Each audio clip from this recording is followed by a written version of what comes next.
ભાજપ હાથે અમારું વર્ષોથી સંબંધ હતો. અમે ભાજપને પહેલે જાણસી લોકના ઘર નથી.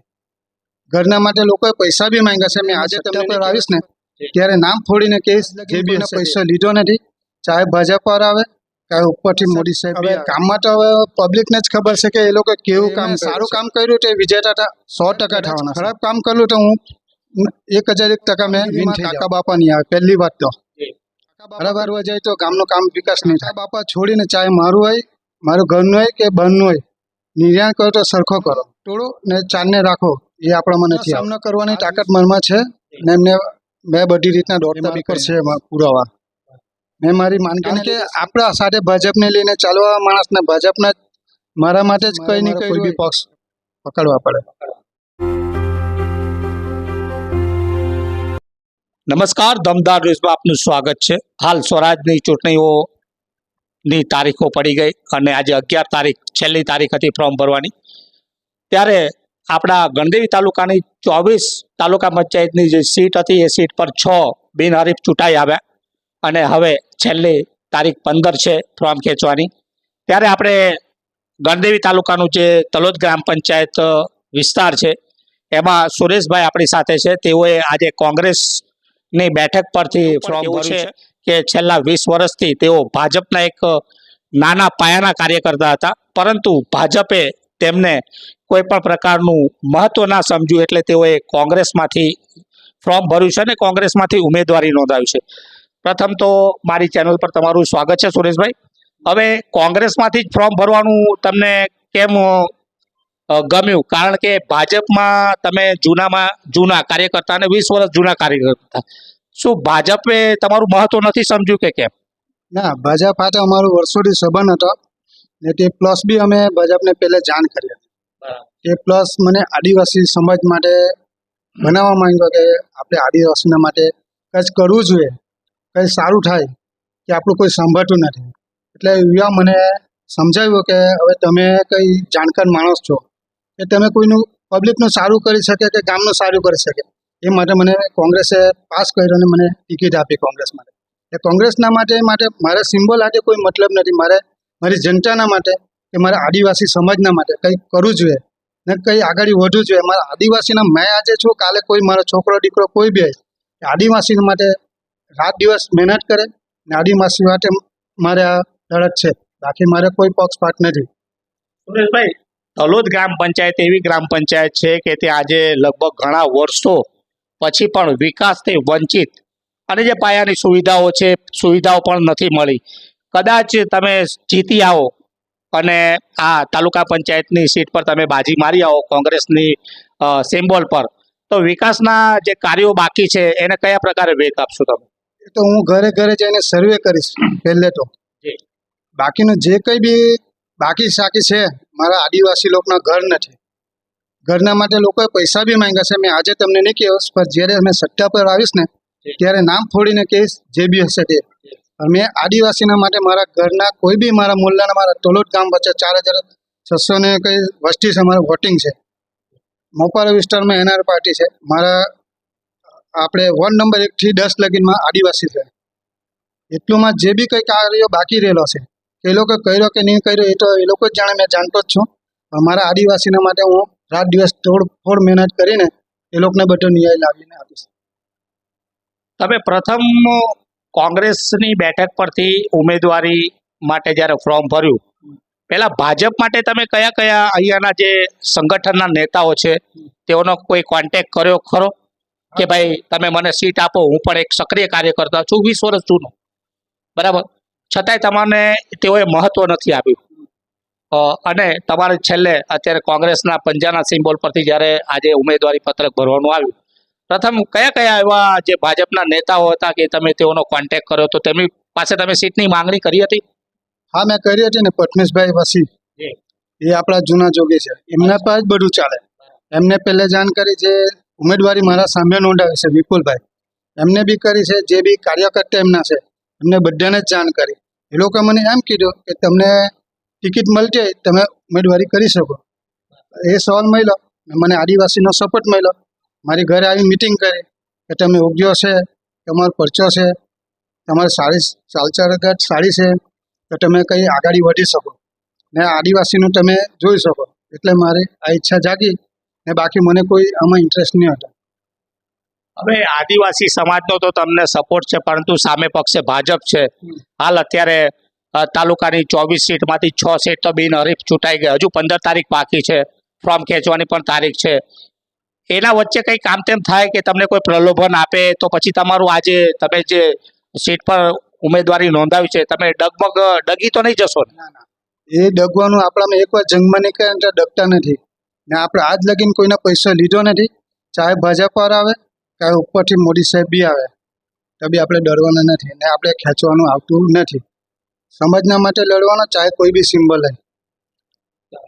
હાલ અત્યારે તમને આ 1-2 દિવસમાં કોઈ એવા પ્રલોભન કે એવું કંઈક તમને વાતચીત ભાજપ સંગઠન દ્વારા કરવામાં આવી હતી કે તમે ફોર્મ ખેંચી લો કે અમે તમને આ આપી દે તે આપી દે, એવું કંઈક વાતચીત થઈ છે? એ તો બધું વાતચીત આવ્યા કરે, પણ આપણે કંઈ મગજમાં લીધું નથી. જ્યારે થશે ત્યારે હું તમને કહીશ. હવે અત્યારે જ્યારે વિપુલભાઈ પણ જે ગત ટર્મમાં ઉપસરપંચ તરીકે તેઓએ પોતાનો કાર્યકાળ સંભાળ્યો હતો તે તમારી સામે છે. કઈ રીતે તમે સામેવાળાને જોવો છો કે વિપુલભાઈ સામે છે અને એમને સંગઠનના 4 હાથ હોય ત્યારે તમે પોતાની જીતની દાવેદારી કઈ રીતે નોંધાવી શકો? તમને શું ફક્ત આદિવાસી સમાજ પર ભરોસો છે કે પછી કોંગ્રેસ પક્ષના જે નેતાઓ છે, જે આનંદભાઈ પટેલ જેવા મોટા સપોર્ટમાં આ પ્રચાર દરમિયાન આવશે ખરા? એમાં તો મારે એવું કહેવાનું કે ની આનંદભાઈ આવે ની ભાજપનો કોઈ આવે, એમાં જે મારું ગામનું વોટિંગ છે, આ જિલ્લાનું માટે તો અમારે 2-4 ગામડા લાગે, કોઈની બાટલા વણગામ લાગે જિલ્લા પંચાયત. તલોદનું છે એટલે તલોદ પટ્ટી જેણે એટલું યોગ્ય કામ કરેલું હશે એ વિન થશે. ને જ્યાં લોકોને પબ્લિકને જ્યાં એનું ખોટું લાગશે ત્યાં હું વિન થઈને બતાવીશ.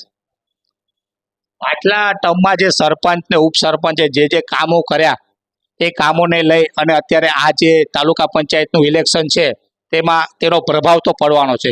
કયા એવા કામકાજો હજુ બાકી છે કે જે તલોદ ગ્રામ પંચાયતમાં કરવાના છે? એમાં સાહેબ હવે કામમાં તો હવે પબ્લિકને જ ખબર છે કે એ લોકો કેવું કામ કર્યું છે. હવે એમને સારું કામ કર્યું તો એ વિજેતા 100% થવાના છે. અગર કદાચ ખરાબ કામ કર્યું તો હું 1001% મેં વિન થઈ જાઉં. તમને ભરોસો પાકો છે કે હું વિન થઈ જઈશ? કારણ કે અત્યારે જે ગ્રામ પંચાયતની હાલત છે બરાબર, એના માટે ડીડીઓ પણ અહીંયા સર્વે કરવા આવ્યા હતા અને તે પણ વિચારતા થઈ ગયા કે જે પ્રકારે આ કામગીરી ગત ટર્મમાં સરપંચ ઉપસરપંચે તલાટીએ કરી એને લઈને આ જે ગામ છે એ જિલ્લા પંચાયતના જિલ્લા કક્ષાએ પણ એનું નામ તો ખૂબ જ નામના મેળવી છે એમને લઈને એવું લાગે છે કે તમે કદાચ વિન થઈ જશો. વિન થતાની સાથે પ્રથમ કામગીરી શું રહેશે તમારી? પ્રથમ તો પહેલે મેં ઘરે મારા આદિવાસીના ઘરે જેટલા મારા વોટર્સ છે એમને ઘરે જાય, એમનો પ્રોબ્લેમ શું છે એમનું જાણા, પછી હું મારા તાલુકા કક્ષાએ મૂકીને એમનો પ્રોબ્લેમ સોલ્વ કરા. અત્યારે જ્યારે પ્રચારનો હવે 15 તારીખ પછી પ્રચાર કરવાની શરૂઆત થશે, પ્રચારમાં તમારી સાથે કયા નેતાઓ આવવાના છે અને તમે શું કઈ ગામના પ્રતિનિધિ અથવા સમાજના કોઈ પ્રતિનિધિને લઈને ચાલશો અને કઈ રીતે તમે પોતાને વિન માટે જે જીતની દાવેદારી નોંધાવો છે કે ભાઈ હું વિન થઈશ, તો આ જે લોકો છે એ લોકોને કઈ રીતે મનાવશો? કારણ કે અત્યારે જ્યારે ચૂંટણી હોય અને ચૂંટણીના આગલા દિવસે તો ગમે તે થઈ શકતું હોય, લોકો સામ દામ દંડ ભેદ વધુ વાપરી અને આમાં જીત હાસિલ કરવાની પ્રયત્નો કરતા હોય છે. એના વચ્ચે તમે કઈ રીતે રહેશો? સાહેબ એમાં તો મારે છે ને મારા ગામના નાગરિકનો વિશ્વાસ જાગવાનો છે. વિશ્વાસ જોઈને વિશ્વાસ લઈને હું ચાલીશ. મારે કોઈનો ડર નહીં, કંઈ નહીં કે પૈસા ટકા નહીં. મારા વિશ્વાસ કે પબ્લિકને મારે જાગૃત કરવાનો છે કે તમારું વોટ મારો બલિદાન. તમે મને વોટ કરશો તો તમારું કામ થશે. ઘરે જઈને એ જ મારો સવાલ આવશે, બીજું કંઈ નહીં આવશે. આગળના જે કોઈએ કર્યું હોય એ મારે કોઈ એના હાથે મતલબ નથી. બાકીનો જે મારા પબ્લિક મને એ લોકોને ઉત્સાહથી મને ઊભો કર્યો છે એ જ મારી જીત છે. અત્યારે જે સરપંચ હોય કે ઉપસરપંચ હોય લગભગ એવું તેઓની કામગીરી કેવી છે? સાહેબ એમાં તો કામગીરીમાં કાકા બાપા નહીં આવે પહેલી વાત તો, બરાબર. હવે કાકા બાપા કરવા જાય તો ગામનો કામ વિકાસ નહીં થાય. એટલે કાકા બાપા છોડીને ચાહે મારું હોય, મારું ઘરનું હોય કે બહેનનું હોય, નિર્ણય કરો તો સરખો કરો. પછી બેનો તોડો ને 4ને રાખો, એ આપણામાં નથી આવતું. આ જ વિશ્વાસ, આ જ જીત. એટલે આ તોડફોડની રાજનીતિ અહીંયા જોવા મળી છે. કાકા બાપાને પ્રથમ સ્થાન આપવામાં આવ્યું છે અને સામાન્ય જે માણસ છે, જે નાનો માણસ ગામનો, તેને કોઈ પ્રાધાન્ય આપવામાં નથી આવતું, એવું આ પંચાયતમાં ચાલી રહ્યું છે. હવે જીતશો તો પછી તમે આ રીતિ ચાલી રહી છે એને કઈ રીતે સામનો કરશો? એમનો સામનો કરવાની તાકાત મનમાં છે ને એમને મેં બધી રીતના દોડતા બી કરી નાખીશ. એ મારા પર છે પુરાવા. મેં મારી માંદગીને લીધે શાંતિ હતો, પણ હવે મને પબ્લિકે જાગૃત કર્યું ને હવે જન જાગૃત થઈને અમે જીવવાના. હવે આજે તમે કહો છો કે મારી પાસે એવા પુરાવા છે, કયા કયા પુરાવા છે? એવા જે ખમતીધર નેતાઓ જે તલોદ ગ્રામ પંચાયતમાં જેના સંરક્ષણ હેઠળ અત્યારે ઉમેદવારી નોંધાવી રહ્યા છે, તેઓની પણ પોલ ખોલી શકે તેવું લાગે છે તમને? એ તો જ્યારે ટાઈમ આવશે ત્યારે મેં કહેવાય, અત્યારની હાલ નહીં કહી શકું. જ્યારે ટાઈમ આવશે ત્યારે મેં કહેવાય. મન મક્કમ છે ને કે 15 તારીખ છેલ્લી તારીખ છે ફોર્મ ખેંચવાની, કારણ કે સામે ભાજપ પક્ષ છે, કોઈ બી ગમે તે પ્રલોભન આપે, કોઈ બી આવી જાય, મેં ખેંચવાનો નથી. કારણ કે આપણા સાથે ભાજપને લઈને ચાલવા માણસને ભાજપના મારા માટે જ કંઈ નહીં કર્યું હોય તો પછી મારો કોઈ બી પક્ષ પકડવા પડે. આદિવાસી છે, આદિવાસીના લીધે લડવાનો છું. મારે કોઈ પક્ષ પાઠ હાથે કોઈ લાગતું વળગતું નથી.